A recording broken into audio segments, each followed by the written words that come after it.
Not a ton of stuff here to talk about. A lot of these are just basically reading the question, identifying what am I given, radius, diameter, what am I trying to find? In this case, it's circumference. Most of these they're going to ask us to round to the nearest hundredth, so we're going to 2 decimal places. Look at the number to the right, make sure you round correctly as well. So you've got circumference, you've got the length of an arc, you've got, let's jump down to number 5. Okay, these are the ones that I think are the hardest out of the group. It says to find the circumference, but in order to find the circumference, typically I would need either the radius or the diameter. In this case, we're not given either one, right?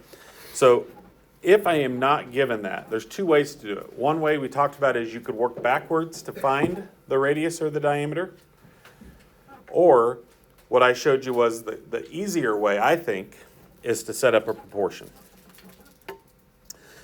So 35 degrees has a length of 5.5 centimeters. So when I set up a proportion, I want to put the same things in order, right? 35 degrees goes to 5.5 centimeters. I want to find the distance all the way around the circle, which is how many degrees? 360, okay? So for the full circle, then we would do, what would be the length, okay? And there's a couple of different ways that we did it. When we did it, in some cases I told you part over whole. So if it makes more sense, you could do 35 degrees goes to 360 as 5.5 goes to X. How you set it up doesn't necessarily, there's more than one way to set it up. It does matter how you set it up, but there's more than one way to set it up. Because if you look at both of these, now all we got to do is cross multiply. I'm going to do 5.5 times 360, and then I'm going to divide by 35. So you just got to get a proportion set up. If you want to work backwards, you can, but I think that's a little bit harder. I think it's a little bit more work. Okay, I think this is the quicker and easier way to do it if you can understand how to set up the proportions. But it's not wrong if you work backwards on that. So you would do that if you don't have a radius or diameter. That's how you know when you're going to set up a proportion. Okay, area of a circle. So L is length of an arc, okay, which we did very beginning. That coincides with the circumference, okay? These 2 formulas kind of go together because they're around the outside of the circle, okay? This one is just finding the length of like a small arc, not all the way around. This one would be finding the distance all the way around the circle, okay? So, I mean, you can write these down if you want to, but I'll leave these up here eventually as you guys are working today. I'll post it to Classroom as well, so you'll have it there. This one, area of a sector, that's what AS represents, area of a sector. The measure of the arc over 360 times pi r squared. If I wanted to find the area of the whole circle, not just like the piece of pi that I'm going to take out of it, then I do pi r squared. So this formula and this formula are the same formula, but this is only for a portion of the circle, not the whole circle, okay? So that's why we kind of put those 2 side by side, same thing as up here. I can use 2 pi r right here as well, because those 2 formulas are the same thing. It just kind of depends on, do they give me the diameter or they give me the radius, okay? So what am I given? How am I going to use it? Area of a rhombus or a kite. Okay, and we just have a picture of a kite right there.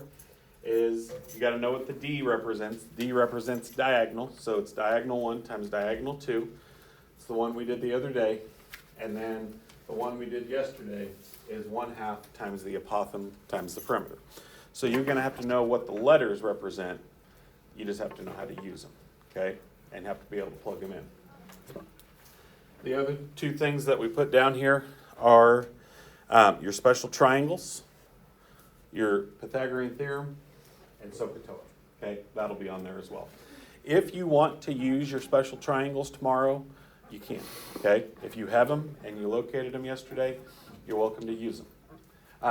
If not, you can do any of those problems by trig as well. So if you don't have the special triangles, you can always use SOHCAHTOA to get there. Okay, so that is your formula sheet for tomorrow that you'll be given for the test. Okay, r squared.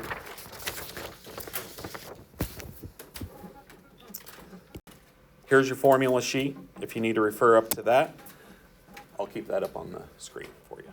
Okay.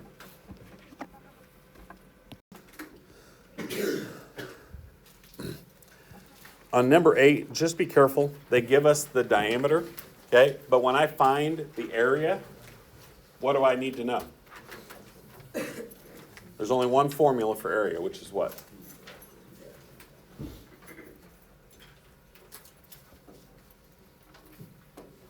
How do I find the area of a circle?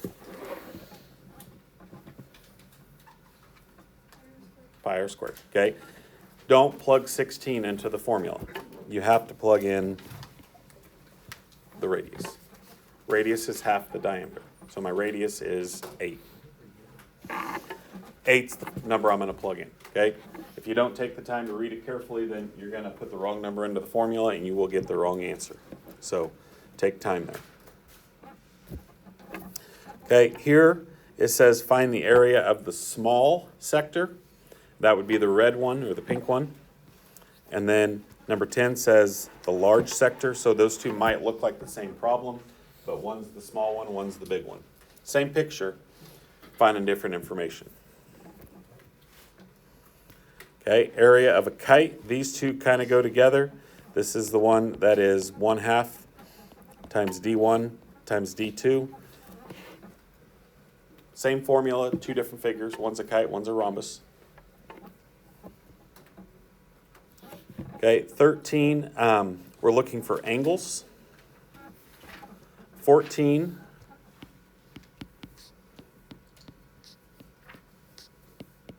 keyword here is that it's a regular polygon, so it's 1/2 times the apothem times the perimeter.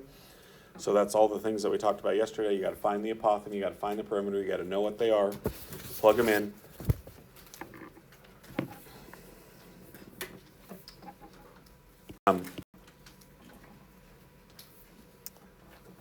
Okay, 15, 16, and 17 are all kind of the same thing. Okay, they give you different things. In this case, I know the apothem, but I don't know the side length, so I got to find the side length. On 16, I know the side length, but I don't know the apothem, so I got to find the apothem. On this one here, I know the side length, I don't know the apothem. What I would tell you on this one here,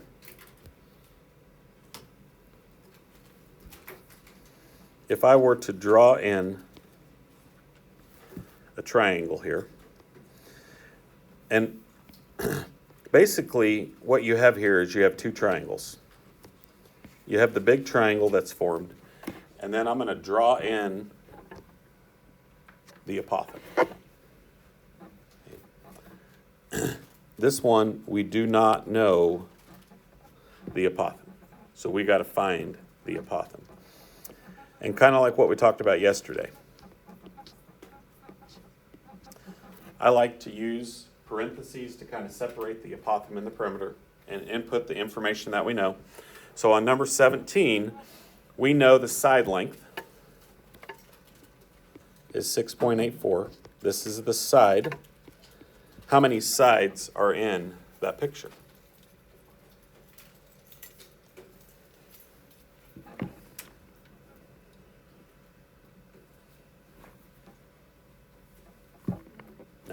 Okay, so we'll do 6.84 times 9. That would be the number of sides.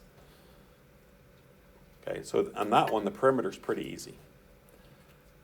The apothem is a little bit harder. So here's how we would find the apothem. The radius is 10. This whole thing here is 6.84. That's the side length. So we're going to take half of the side length, which would be 3.42. What would be the best way to find the apothem here?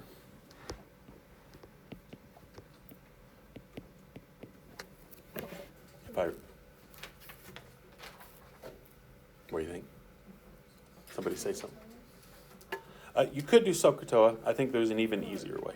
Pythagorean theorem. Yeah, if I know 2 out of the 3 sides, then a squared plus b squared equals c squared would probably be the best way. Can I do the SOHCAHTOA? Absolutely, but then you'd have to find the angles.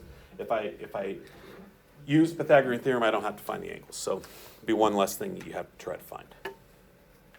Okay, so I probably would use the Pythagorean theorem there.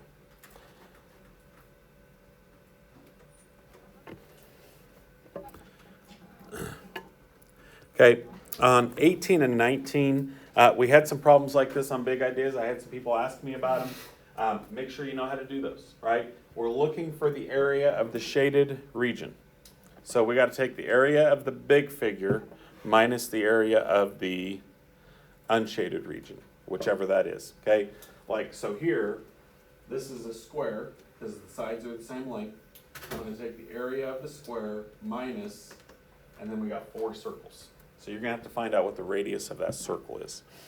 We had one very, very similar to that on big ideas. Okay, on number 19, you're going to take the area of the rectangle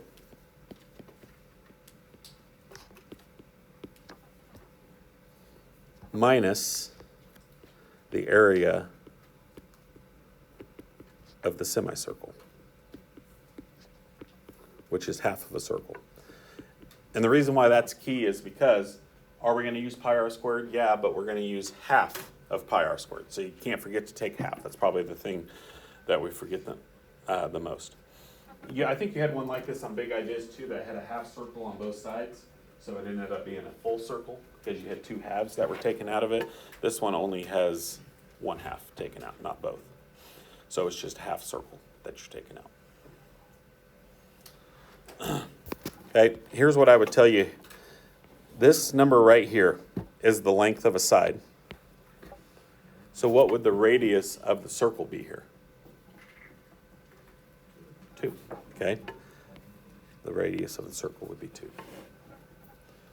Okay. So a length of a side and the diameter of the circle could be the same thing, which they are in this case. Okay, I'm going to let you guys work. A lot of these are calculator problems, but you got to get it set up first. Okay, so try to get it set up first. Plug it into your calculator.